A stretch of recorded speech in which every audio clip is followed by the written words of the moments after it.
Selamat siang, selamat malam, atau selamat pagi, Bapak Ibu. Hari ini kita akan membaca karena sudah mendekati hari-hari Paskah ya. Jadi saya coba membawakan sebuah perenungan yang saya ambil dari kisah yang sudah tidak asing tentunya bagi kita, yaitu kisah tentang dua orang penjahat yang digantung di kayu salib. Dari Lukas 23 mulai ayat yang satu perikop ini sebenarnya mulai dari ayat ke-33 ya.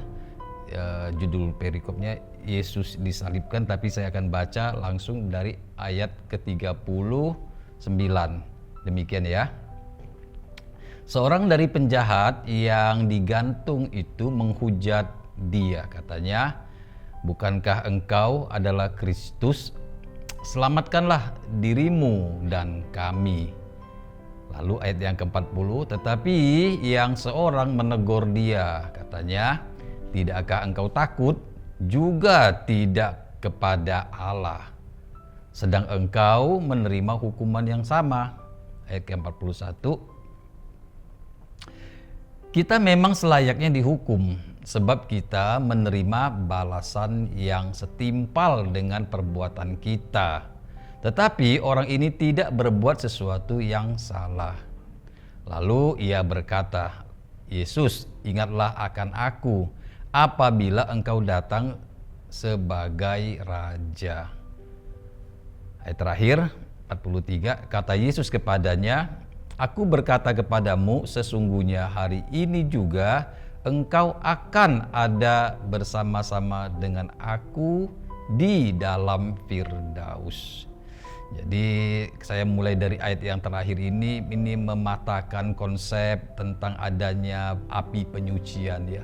Jadi setelah orang meninggal itu tidak ada lagi api penyucian, karena Yesus ini berkata, "Hari ini juga engkau bersama aku di Firdaus." Di Firdaus itu gak ada api penyucian lagi. Oke, tapi itu bukan inti dari yang saya ingin sampaikan. Yang saya sampaikan adalah hal yang mungkin cukup sering kita dengar ya. Tapi saya ingin coba melihat dari sisi yang berbeda. Sebab kata penjahat yang mereka diskusi nih, saudara-saudara. Ya, di atas penderitaan, di dalam penderitaan mereka masih mendiskusikan tentang pribadi Yesus ini. Ya, luar biasa ya. Ya, karena yang satu kata menghujat di sini dalam teks aslinya itu bukan diterjemah menghujat di Indonesia, tapi ada terjemahan lain mengatakan itu mencerca atau mencerca lah, atau semacam menuntut gitu ya. Kok kamu juga disalib gitu ya. Nah, tapi masalahnya adalah penjahat yang satu lagi ini menegur dia, ya, menegur yang satunya lagi. Jadi Tuhan Yesus tengah-tengah mendengar percakapan mereka, ya, dan memang Tuhan tidak memberikan tanggapan apapun, tapi Tuhan berkata kepada penjahat yang satu lagi. Jadi terkait dengan hal ini, saudara, yang saya ingin sampaikan adalah memang dia penjahat ya, dikatakan memang penjahat kriminal ya, dalam teks lainnya dikatakan criminals ya, kedua orang penjahat ini.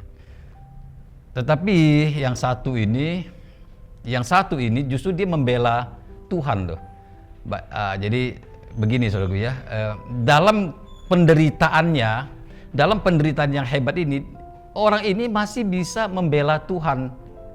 Sungguh pun orang itu tidak bertuhan dalam hidupnya pun ya dalam konteks saat itu ya, orang ini tidak mengenal Tuhan, dan Tuhan pun tidak mengenal dia waktu itu. Yesus tidak mengenal dia, tapi dalam penderitaan itu orang ini masih bisa mengingat bahwa ya mungkin mereka ini penjahat ya. Jadi sama penjahat itu kita ngerti ada saling mengenal satu dengan yang lainnya. Orang ini mengenal ini orang tidak berbuat sesuatu yang jahat, tidak ada kejahatannya, karena dia tahu Yesus ini bukan penjahat. Maka ya kita paham lah ya, kalau namanya penjahat itu saling mengenal satu dengan yang lainnya gitu. Pasti tahu ya, ada geng-gengnya gitu, ada mafianya. Nah, maka itu ini kan penjahat yang udah kelas kaliber ini ya. Maka dia ngerti Yesus ini tidak berbuat salah. Dia sempat membela Yesus ini. Jadi saudara kasih dalam Tuhan, Intinya adalah kita tidak boleh menilai seseorang dengan salah ya, tidak boleh menghakimi orang walaupun perbuatannya salah, kita pun juga bisa salah toh. Tapi di sini kita belajar kita tidak boleh menilai seseorang ya, tidak boleh menghakimi, apalagi menghakimi ya, kita menilai seseorang atas perbuatannya. Sebab Tuhan pun menerima orang ini walaupun dia penjahat sekalipun, penjahat yang membela Tuhan, penjahat yang mengerti bahwa dia minta belas kasihan Tuhan. Puji Tuhan, Tuhan berkati.